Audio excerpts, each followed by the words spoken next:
that is a call of shadow tribalism right Yep. there, right? Exactly what it is. And then as far as the guy on his phone, I challenge anybody in corporate America, when you go into an event and you're watching a senior leader speak, check out how many phones are out underneath the table. Yeah. You know, and the average attention span of an adult in the West today is something like 8 seconds. Yeah. And it is not a foregone conclusion that you're going to hold the attention of a room for more than 10 seconds. Yeah. And so senior leaders no longer rate the ability for their people to listen to them just because they're the boss. In fact, you're probably the very person they're going to blow off first. Exactly. And here's the thing. That's why questions are the bedrock of human communication. Because if you're up front and you're their leader and you're asking them questions, right? They're engaged. They're literally programmed from the womb to answer questions. So Yeah. if you keep asking them questions and you keep getting them to interact with you, and you don't need many, you only need a couple in a group of even 4,000.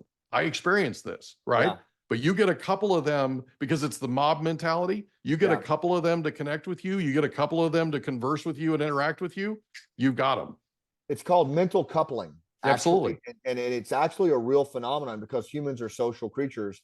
And if when you may not be to it yet, but when you get to chapter 7 and 8 on struggle, storytelling and struggle, that's another thing that I encourage leaders is to be generous with your scars, to repurpose your struggles in the service of others when you're engaging, because it makes you immediately relatable. It's a trust accelerant. And this isn't kumbaya stuff. Like everything that I talk about in this book that I build around what I call the human operating system, Green Berets have been studying this, because when we go into tribal places and that elder is tickling the trigger of his AK-47 trying to decide if he's going to dispatch me or not, I have 5 minutes or less to make a connection, and that's it. And so I have to get it right. So we pull out all the stops on the neuroscience and the techniques. And what I tell people, what I've put into this book is a 30-year body of work where there's no theory.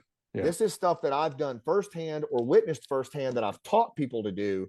And what works in life and death works a heck of a lot better in life and business. It does, because we're universally wired in this human operating system to navigate the world a certain way.